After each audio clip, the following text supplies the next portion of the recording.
Nós vamos, nesse instante, refletir a respeito da palavra do Senhor, e eu quero convidá-los para a leitura do capítulo 22 de 2 Samuel.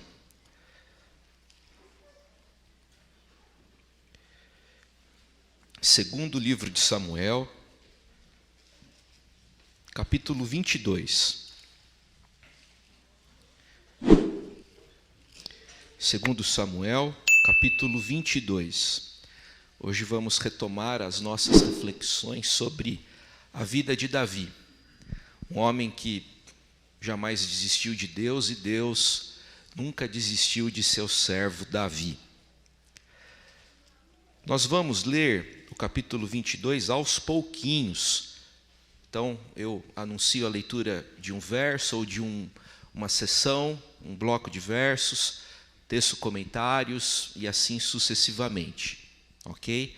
Acho mais produtivo procedermos assim, tendo em vista o fato de que o texto é bastante longo. Então, por favor, acompanhe comigo a leitura do verso 1. E mantenha a sua Bíblia aberta. Falou Davi ao Senhor as palavras deste cântico no dia em que o Senhor o livrou das mãos de todos os seus inimigos e das mãos de Saul. Quando a história de Davi se aproxima do final, há uma mudança de narrador. A história que era contada por outros passa a ser contada agora, especialmente nesse capítulo 22, pelo próprio Davi.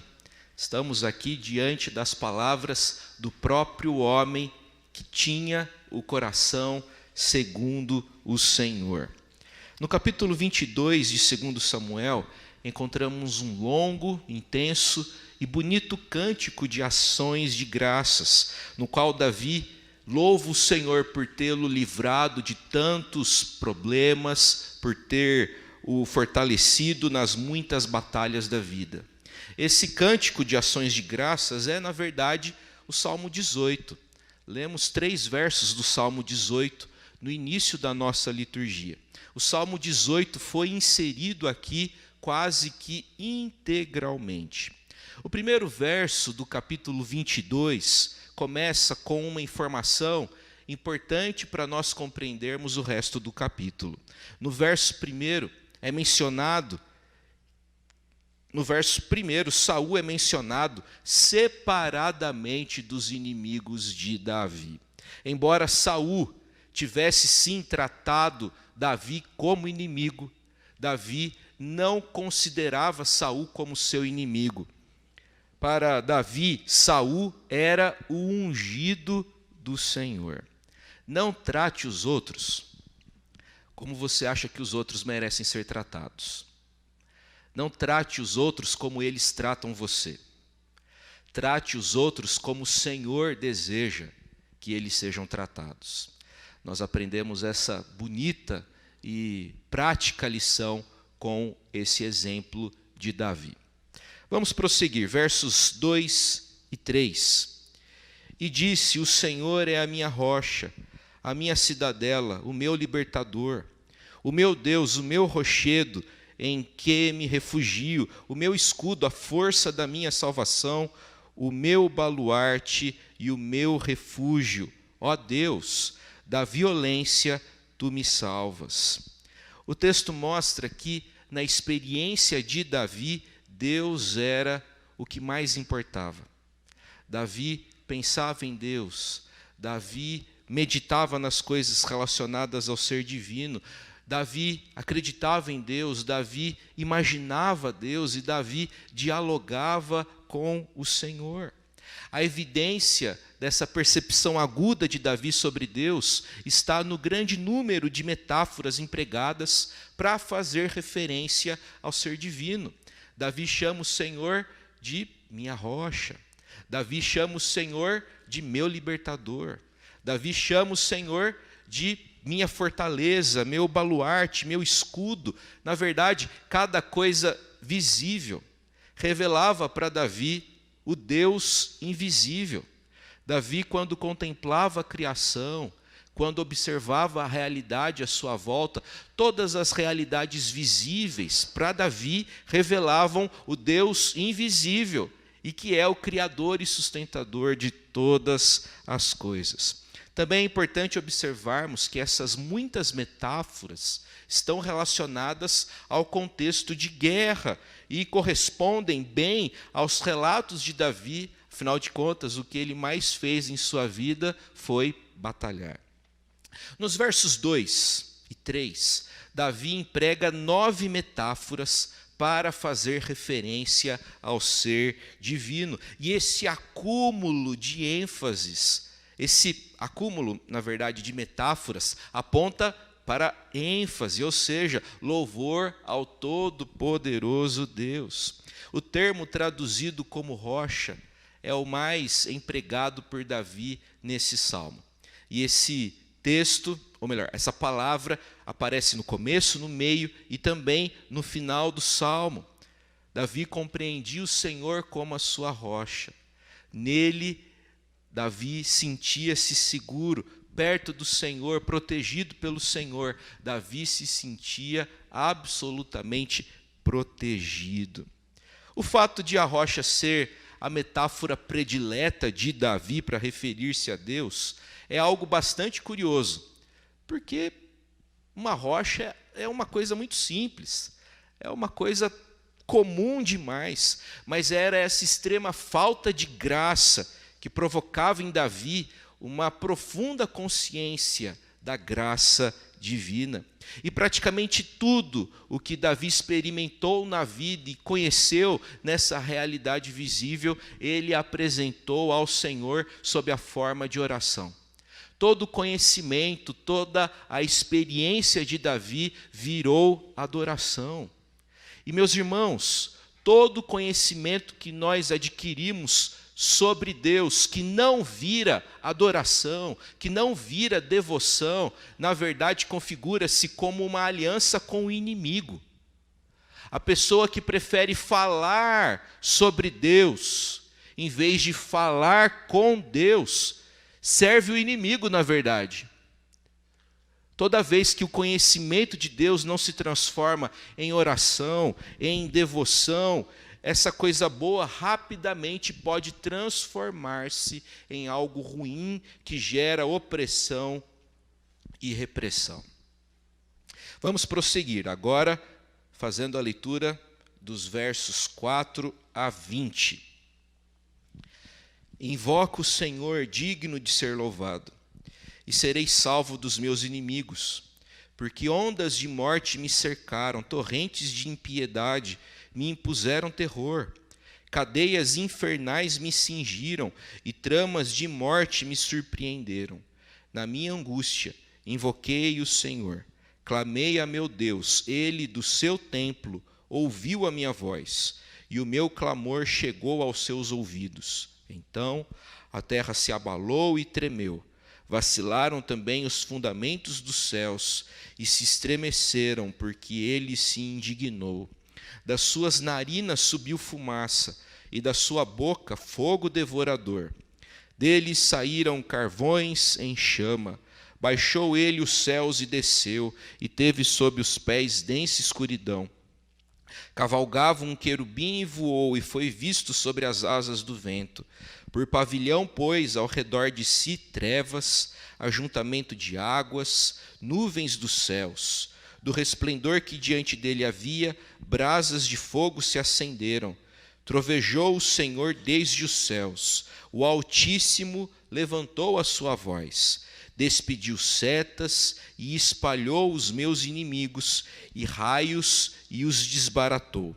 Então se viu o leito das águas, e se descobriram os fundamentos do mundo, pela repreensão do Senhor, pelo iroso resfolgar das suas narinas. Do alto me estendeu ele a mão e me tomou. Tirou-me das muitas águas, livrou-me do forte inimigo dos que me aborreciam, porque eram mais poderosos do que eu. Assaltaram-me no dia da minha calamidade, mas o Senhor me serviu de amparo. Trouxe-me para um lugar espaçoso, livrou-me, porque ele se agradou de mim. teólogo, pastor presbiteriano já falecido, Eugene Peterson, é da opinião de que bastam poucas linhas nesse salmo para se identificar o substrato sobre o qual ele foi construído. Na opinião desse destacado teólogo, o Salmo 18, que também encontra-se aqui em 2 Samuel 22, foi todo construído a partir da experiência do Egito. Esse salmo descreve a experiência do Êxodo e também a experiência de adoração no Sinai. Nós conhecemos essa história lá do livro do Êxodo, mas lá não existem tantos detalhes como os que a gente encontra aqui. De onde é que Davi tirou todas essas informações? Bem, Davi não apenas transcreveu as passagens redigidas por Moisés séculos atrás. Na verdade, Davi imagina a cena. Ele imagina o mar se abrindo em dois, ao meio. Ele imagina um monte cheio de trovões e de relâmpagos. Davi não entra na história só para colher informações. Davi participa dessa história. Davi não se relaciona com a narrativa de fora. Davi se relaciona com a história de dentro. Ele se torna, pela fé, pela oração e pela devoção, um participante dessa história por intermédio da sua imaginação fiel. Eu gosto muito desse conceito de imaginação fiel. Quando o crente lê a Escritura, ele deve exercer a sua imaginação de forma fiel. Quando você lê a Escritura, tente imaginar o cenário. Tente imaginar o dia, se estava nublado, se havia sol, se era frio, se era quente, se havia vento, a fisionomia das pessoas. Isso nos ajuda a compreendermos essas histórias. Davi fez isso. Ele não se relacionou com a história de fora, ele entrou nela. Deus não revela a realidade para que a contemplemos como meros espectadores, mas para que possamos nela ingressar e também nela viver. A ação de Deus no passado não fica apenas no passado, ela se atualiza no presente, de modo que não há separação entre Moisés e Davi. Pela oração e pela fé, eles são contemporâneos aqui nessa passagem. Nesses versos, nós encontramos Davi registrando a sua experiência com a crise. Davi está em um grande cerco. Davi está cercado por inimigos por todos os lados. A única saída do cerco é para cima. E esse padrão prossegue. A única solução que temos para o cerco das dificuldades e das adversidades da vida é para cima. Pare de procurar solução para os seus problemas olhando para os lados. Pare de esperar salvação dos políticos. Pare de esperar salvação dos profissionais da terapia. Pare de esperar salvação da sua rede lá no LinkedIn, do seu network. Olhe para cima. A salvação do crente vem do alto. A salvação do crente vem do Senhor. Repare no verso 17. Do alto me estendeu ele a mão e me tomou, tirou-me das muitas águas. Não havia solução para Davi olhando para os lados, mas quando ele implorou a ajuda do Senhor, a ajuda veio do alto. E quando o Senhor nos salva do perigo, ele nos conduz para um lugar largo e espaçoso, como lemos no verso 20. Nesses versos tão inspiradores, vemos que Deus escutou a voz de Davi, verso 7, e que toda a criação escutou a voz do Senhor quando o Altíssimo levantou a sua voz, conforme lemos no verso 17. Vamos prosseguir. Vamos ler agora a partir do verso 21. Retribuiu-me o Senhor segundo a minha justiça, recompensou-me conforme a pureza das minhas mãos, pois tenho guardado os caminhos do Senhor, e não me apartei perversamente do meu Deus. porque todos os seus juízos me estão presentes, e dos seus estatutos não me desviei. Também fui inculpável para com ele, e me guardei da iniquidade. Daí retribuir-me o Senhor segundo a minha justiça, segundo a minha pureza diante dos seus olhos. Para com o benigno, benigno te mostras, com o íntegro, também íntegro, com o puro, puro te mostras, com o perverso, inflexível. Tu salvas o povo humilde, mas com um lance de vista abates os altivos. A partir do verso 21, o salmo muda de cara, ele muda de ritmo, ele muda de assunto, ele passa a ser subitamente mais reflexivo, mais pensativo. E eu destaco os versos 26 e 27. Para com o benigno, benigno te mostras, com o íntegro, também íntegro, com o puro, puro te mostras, com o perverso, inflexível. Eu não sei vocês, mas esses versos, à primeira vista, não parecem para mim serem davídicos. A primeira impressão que temos ao lermos esses versos é que ele não pode ter saído da pena de Davi. Afinal de contas, a vida de Davi é toda marcada por misericórdia e por graça. Não há simetria moral e espiritual entre Davi e Deus. É tudo desproporcionalmente desequilibrado para o lado do Senhor. Na relação entre Deus e Davi, é tudo totalmente desequilibrado para o lado de Deus. O desconhecido e rejeitado Davi torna-se rei, é vocacionado pelo Senhor e passa a ser conhecido. O desesperado e inexperiente torna-se vitorioso.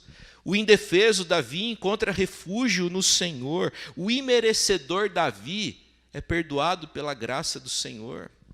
O indigno Davi recupera sua posição de rei em Israel. A verdade é que a história de Davi é uma história do Evangelho. É uma história de Deus fazendo por Davi o que Davi não conseguia fazer por si mesmo. Que história é essa de para com o benigno, benigno te mostras? Esses versículos não parecem ser davídicos, com esses paralelos tão bem balanceados, mas eles estão aqui, e nós precisamos compreender por quê. Esses versículos estão aqui, e são sim de Davi, porque descrevem a dimensão moral desse mundo em que nós vivemos, o modo como vivemos, afeta quem nós somos. A iniciativa divina não nos libera das responsabilidades que temos. A iniciativa divina não nos libera da responsabilidade que temos de acordar pela manhã e de fazermos boas escolhas e boas opções durante os dias, numa linguagem mais aproximada, numa linguagem mais comum à nossa teologia reformada. A nossa fé convive muito bem com o conceito de soberania de Deus e responsabilidade humana. Deus é plenamente soberano e nós somos também plenamente responsáveis por aquilo que fazemos e deixamos de fazer. Esses versos chamam a nossa atenção para essa dimensão moral do mundo em que vivemos, onde nossas escolhas repercutem e têm, sim, consequências. Prosseguindo, a partir do verso 29 agora. Tu, Senhor, és a minha lâmpada. O Senhor derrama luz nas minhas trevas, pois contigo desbarato exércitos. Com o meu Deus salto muralhas. O caminho de Deus é perfeito, a palavra do Senhor é provada. Ele é escudo para todos os que nele se refugiam. Pois quem é Deus senão o Senhor? E quem é o rochedo senão o nosso Deus? Deus é a minha fortaleza e a minha força, e Ele perfeitamente desembaraça o meu caminho. Ele deu a meus pés a ligeireza das corças e me firmou nas minhas alturas. Ele adestrou as minhas mãos para o combate, de sorte que os meus braços vergaram um arco de bronze. Também me deste o escudo do teu salvamento, e a tua clemência me engrandeceu. Alongaste sob os meus passos o caminho, e os meus pés não vacilaram. Persegui os meus inimigos e os derrotei, e só voltei depois de haver dado cabo deles. Acabei com eles, esmagando-os a tal ponto que não puderam levantar-se. Caíram sob meus pés. Pois de força me cingiste para o combate, e me submeteste os que se levantaram contra mim. Também puseste em fuga os meus inimigos, e os que me odiaram eu os exterminei. Olharam, mas ninguém lhes acudiu, sim, para o Senhor, mas ele não respondeu. Então os moí como pó da terra, esmaguei-os, e como a lama das ruas os amassei. Das contendas do meu povo me livraste, e me fizeste cabeça das nações. Povo que não conheci me serviu. Os estrangeiros se me sujeitaram, ouvindo a minha voz, me obedeceram. Sumiram-se os estrangeiros, e das suas fortificações saíram esbaforidos. Até aí. A oração de Davi se transforma em um testemunho de como o Senhor o preparou para a obra. Davi declara no verso 35, ele adestrou as minhas mãos para o combate. Ao refletir sobre a sua vida e sobre as experiências que teve com o Senhor, Davi não enfatiza os momentos de jejum, os momentos de retiro espiritual. Ao pensar sobre a sua vida, ao recuperar a sua vida, ao fazer essa análise em retrospectiva, Davi enfatiza a sua vida de trabalho, agitada, ativa e não poucas vezes bastante agressiva. Davi compreende que o seu trabalho não estava alienado de Deus. Davi compreende que o seu trabalho fazia parte da solução de Deus para o mundo. E qual era o trabalho de Davi? Basicamente lutar. Basicamente guerrear. A maior parte do trabalho de Davi foi lutar, foi guerrear, foi batalhar. Davi viveu numa cultura absolutamente diferente da nossa, influenciada pelos filisteus e pelos cananeus, o que significa, em linhas gerais, sexo e violência.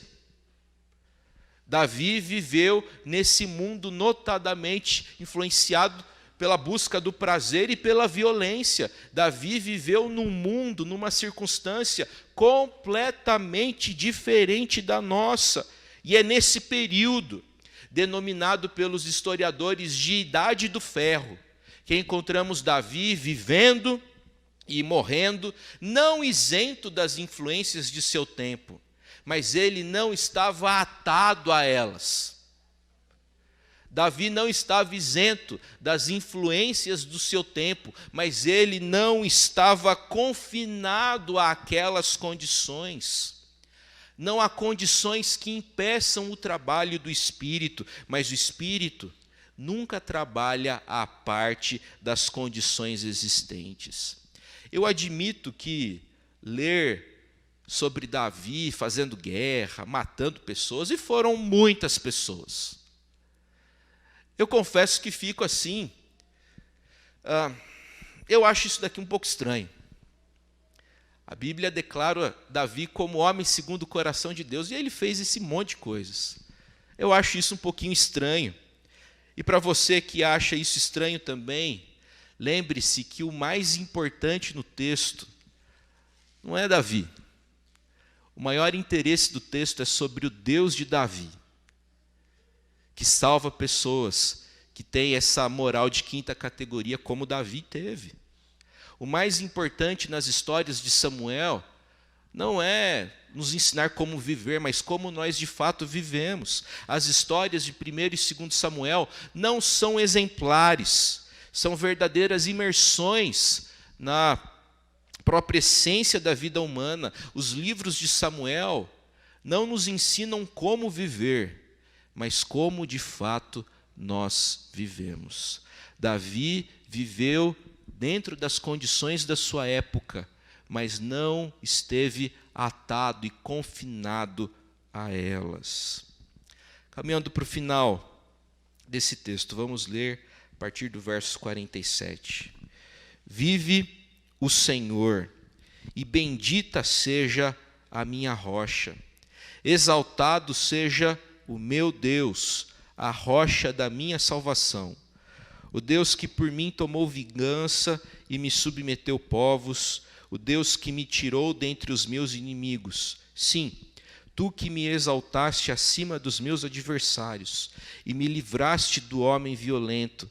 Celebrar-te-ei, pois, entre as nações, ó Senhor, e cantarei louvores ao teu nome. É ele quem dá grandes vitórias ao seu rei e usa de benignidade para com o seu ungido, com Davi e sua posteridade para sempre. Tendo revisto e revivido suas memórias passadas, Davi declara, Davi canta triunfantemente: vive o Senhor.